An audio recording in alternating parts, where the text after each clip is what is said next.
everyone, my name is Lyssa and I'm the Georgetown Maker Lab Guide for the Allen County Public Library. Today I'm going to show you how one of our sewing machines works. So we're going to start at the bottom and work our way up. So the first thing I want to tell you about is the pedal. This is what actually controls the speed of the sewing machine when you press down on it with your foot. Next we have a manual control knob right here. This allows us to manually control the needle. And we also thread the sewing machine from the top, and we'll have another thread on the bottom. So some dials here that you maybe noticed. So this one is for stitch width. This one is for the kind of stitch we're going to use, and this one is for stitch length. This lever here allows us to do something called a backstitch, which is something that's very important when we're sewing, which we'll cover in a little bit here. So now I'm going to go ahead and go through how to use the machine. I'm going to put this pedal on the floor. And I'm going to show you how to thread the machine. So to thread the machine, I'm going to take my large spool and I'm going to put it on top here.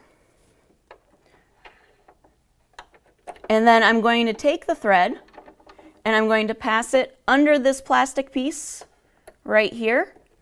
And the nice thing about newer machines is they have these numbers. So I'm going to follow the numbers. So I'm coming down through 1, up around 2, back over and up in here for 3.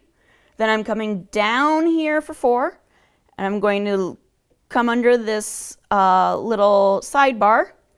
And then I'm going to go ahead and put it through the eye of the needle. And the reason I just raised this needle is because I was having problems seeing it. So it's okay to adjust things as you go.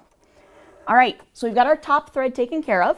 So now I'm going to take care of my bottom thread because threads interlock when they're sewing. So what I'm going to do is I'm going to pop this off. I'm going to take the bobbin and put it in here. And I'm going to bring it around. And then I'm going to grab my thread and crank it towards me.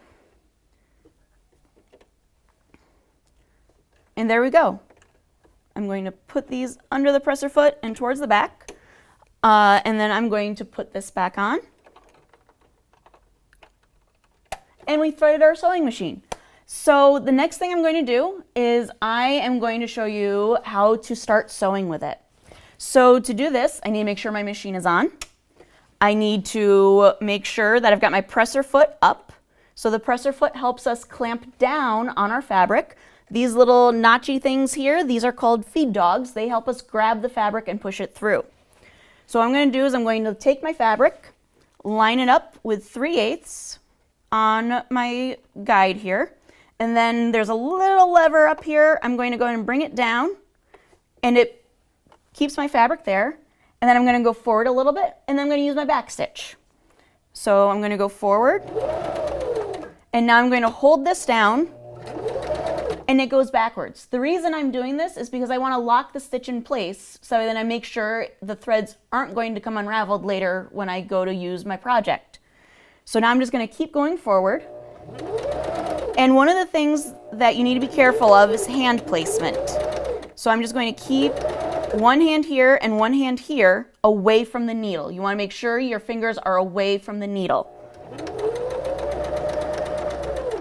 And it just gets fed through just like that. And when I come to the end here, I'm going to go ahead and backstitch again. This locks it in place at the end. And then I'm going to, since my needle is down, bring this up, lift up my presser foot, pull my project out to the left.